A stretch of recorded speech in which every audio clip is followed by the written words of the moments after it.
Welcome back to the Writer's Hive. This is a bi-weekly chat where we attempt to demystify the writing and publishing process. As always, I have Amber and Julie with me, and today we are taking a question from one of our viewers. But first of all, we would like to, moving forward, every few episodes or so, sort of catch you up on what we're doing behind the scenes so you can know as much as we know about our writing process and sort of follow us along. If you are at all interested in telling us what you're up to right now, be sure to leave a comment and let us know. If you just want to jump to the episode topic, I will have chapters in the description box below if you just want to skip ahead. But I figured we would start with Julie. And so what are you up to currently? Well, currently I have just sent book 2 of my In-Ash series off to the publisher, so hopefully I will be getting those developmental edits back soon, and I am diving back into edits on my contemporary romance in the hopes of getting that all polished up and over to CP readers, and then hopefully requerying. I got some really amazing feedback when I queried it the first time and just didn't have time to implement it before querying again when I was working on A Curse in Ash and book 2. So now I have a little bit of downtime while the publisher has book 2 that I can rework that book and hopefully get that back out to query soon. So always have something in the pipeline. So just moving along. Julie, I just wanted to ask, did you want to dive in at all about the revise and resubmit? Because I know that's a phrase that a lot of authors talk about, but people might not know how much amazing feedback you got and what the process is like with that.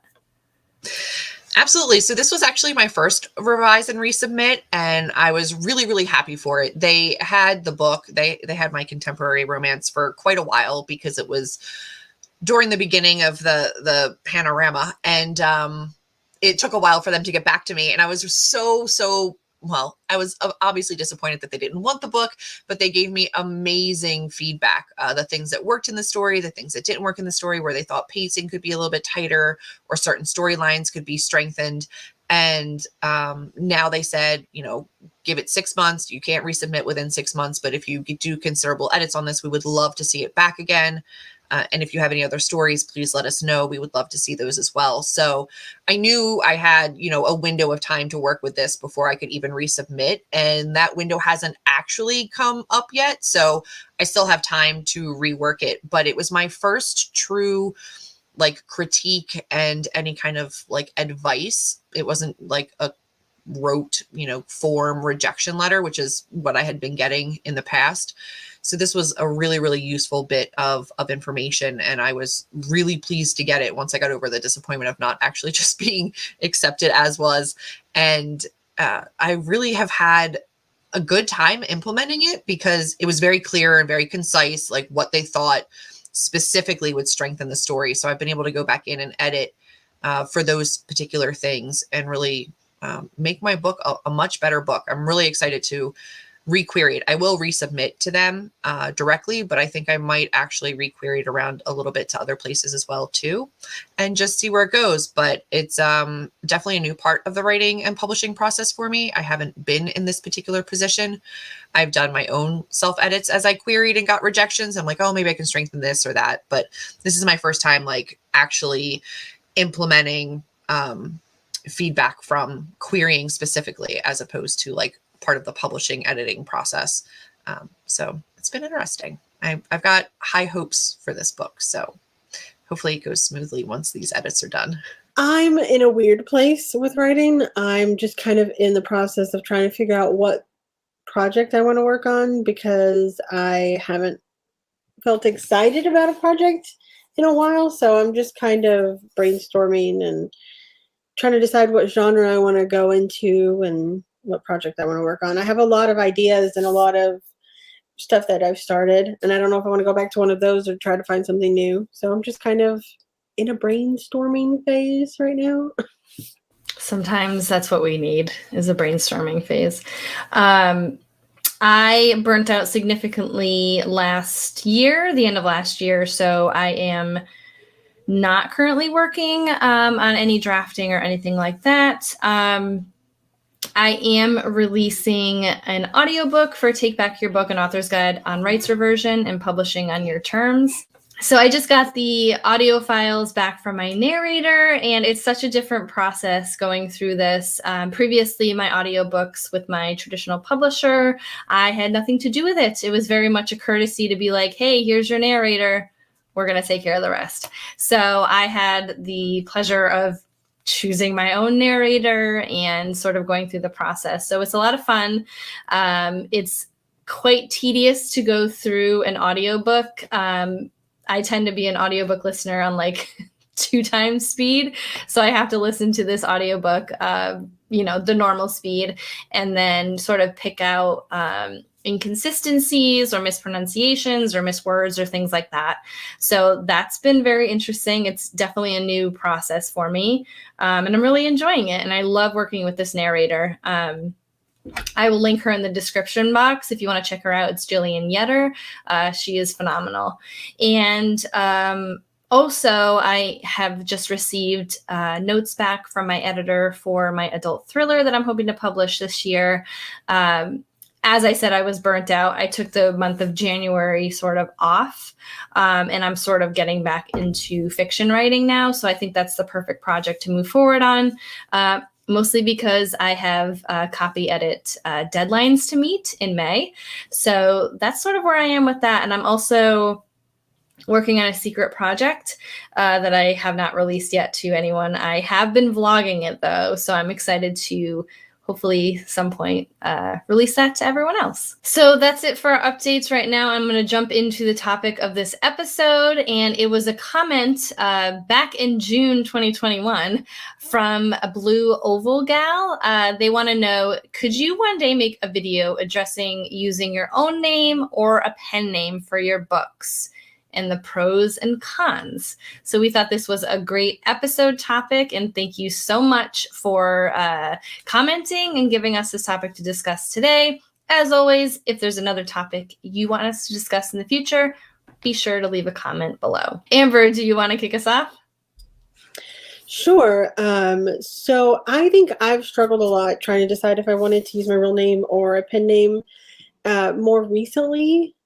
Growing up, when I dreamed about being a writer as a teenager and as a young 20s, I always had this idea of a pen name, which was really technically my name. It was my first name and middle name as my last name.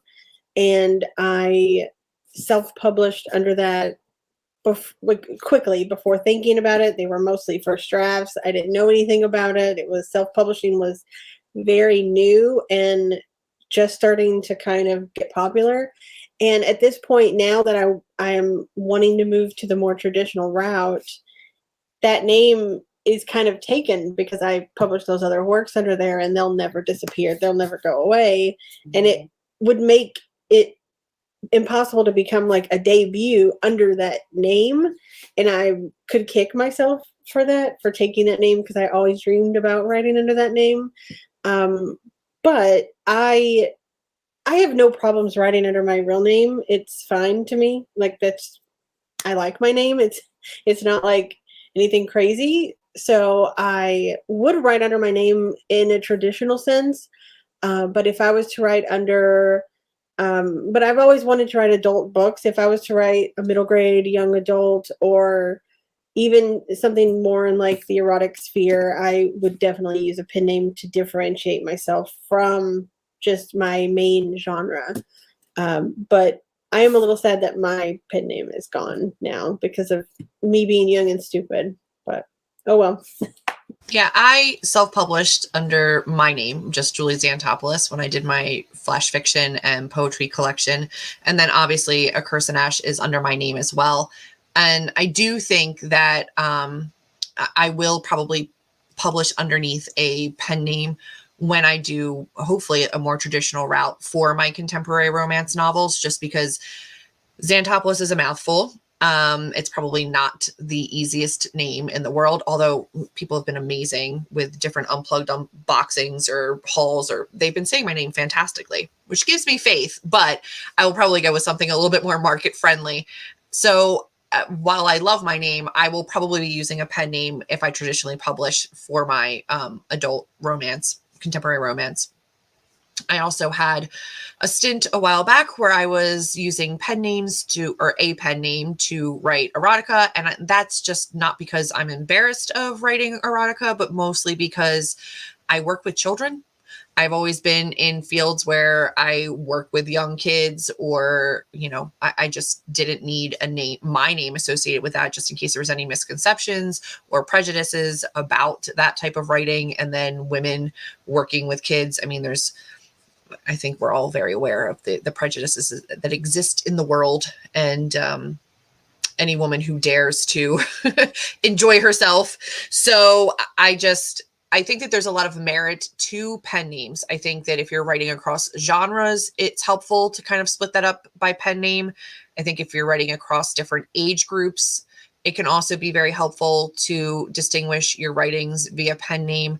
There are so many authors, traditionally and otherwise, that use pen names to distinguish between their genre writing, their age writing. And it really just gives readers a better expectation of what to expect when you are reading from that particular pen name or, identity of a writer.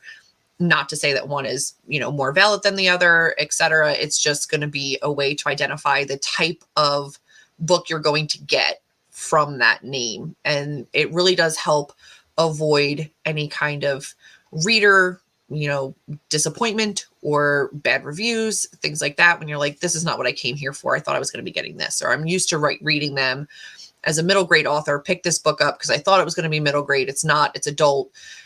You split that up under different pen names, and you really are kind of helping your readers find exactly what they want from you underneath different names. So I think that they can be very valuable. As somebody who is newly in an author sphere in terms of career and monetization, there's a lot of different nuance to pen name using. I think a lot of different platforms make it pretty easy to streamline payments and things like that.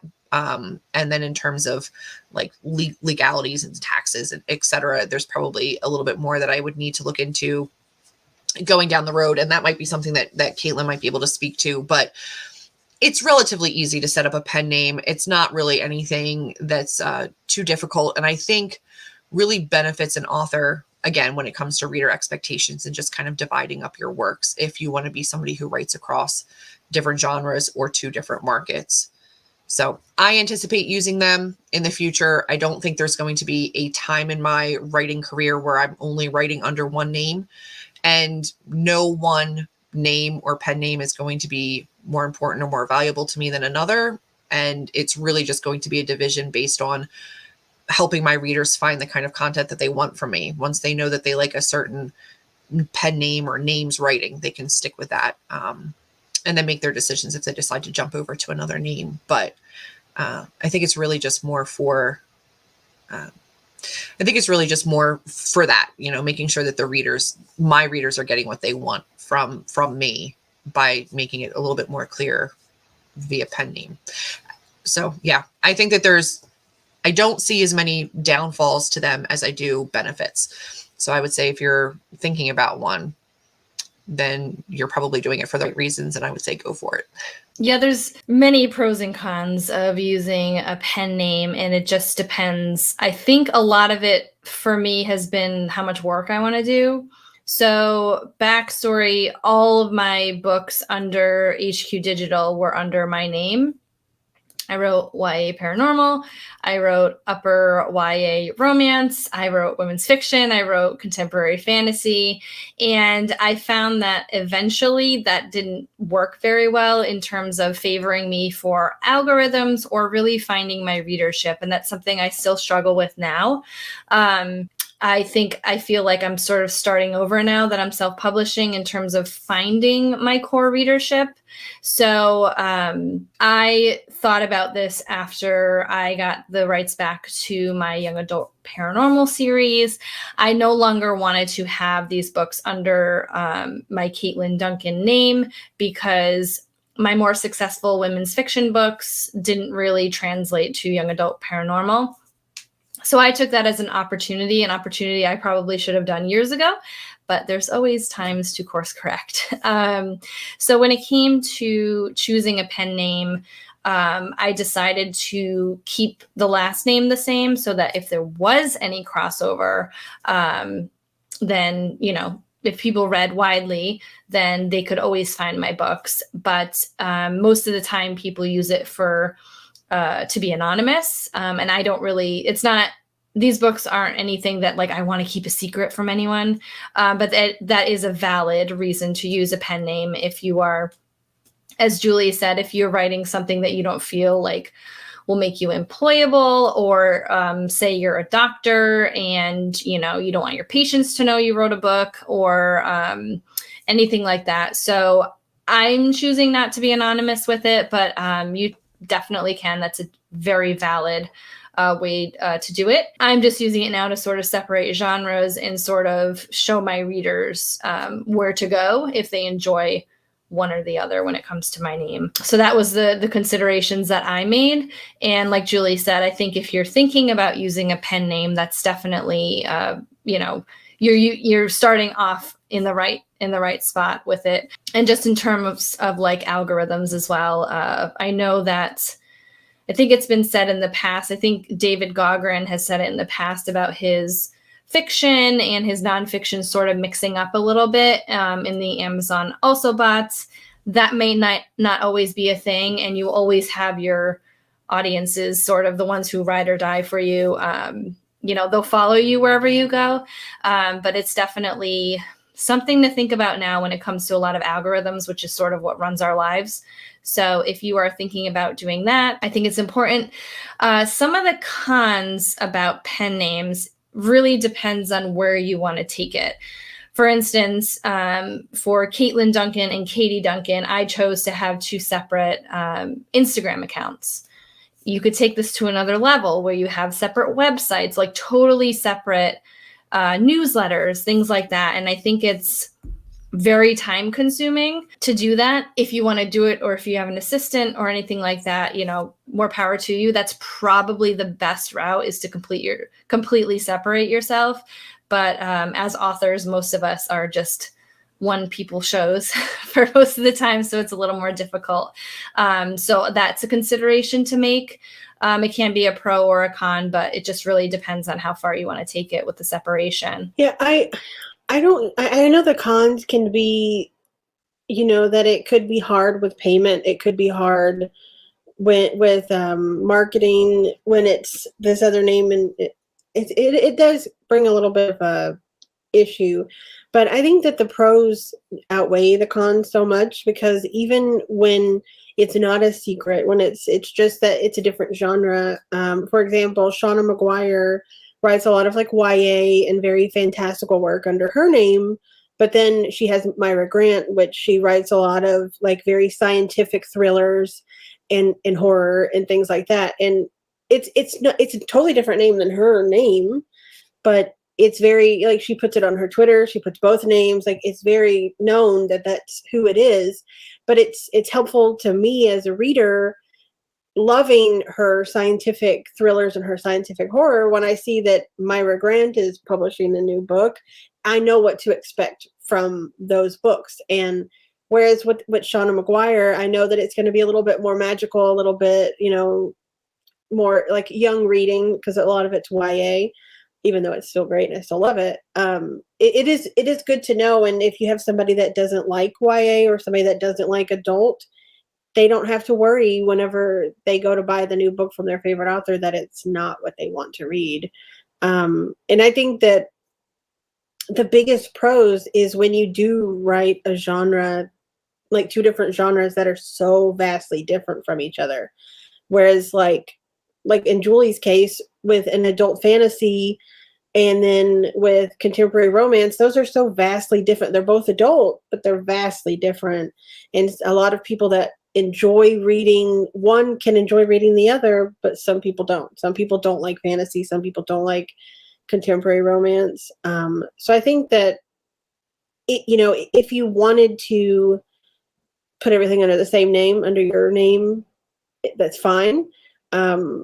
But a lot of times, especially with traditional publishing, you're going to have to write under the same genre until you establish yourself enough to be able to branch out. And having a pen name could alleviate that, because you could have 2 separate debuts, 2 separate websites, like Kate said, everything. So I think that there's a lot of pros in choosing a pen name, and just having it, even Stephen King in the beginning had a pen name for some of his other works, which they ended up being rebranded under Stephen King just because he became so prolific. But I don't see many cons in I think it's a great thing to have a pen name. I wanted to talk about another pro because you sort of brought that up too, especially with traditional publishing, but it can be for self-publishing too. If, you put out books or a series of books and they don't necessarily do well. I know a lot of traditionally published authors are usually given the advice to republish as a debut author under a different pen name. I believe Riley Sager did this, and it's very well known. He doesn't really try to hide it. I think the name Riley Sager was to make it sound a little more feminine, because a lot of women are writing in the domestic thriller genre. But he had written books prior to that. And from what I've read, don't quote me on this, but supposedly they didn't do as well as his other books. So he came out as a new author when it was just really him. So that's definitely an option too. Like if you say, for instance, Amber, you talked about that, if you probably will write under a pen name in the future because like you felt like, those weren't your best works and now they're out there forever. So it's definitely a pro. You can use it as a pro in terms of that regard. So you could always just start over new, start over fresh when you feel like you want to. So that is our discussion all about pen names and the pros and cons of using them. So if you would like to continue this conversation about pen names, we would love to. So be sure to leave a comment below. And we will see you in 2 weeks on Julie's channel, where we talk all about writing block solutions. So as always, I do have Amber and Julie's information and links in the description box below if you care to follow us anywhere else. And otherwise, we'll see you in 2 weeks. Bye-bye. Points to hit about pen names. Did your light just turn off, Julie? My neck is feeling very stiff, so I had to roll it, but I rolled it too aggressively. Well, you rolled it. You rolled it so hard that it turned the light off.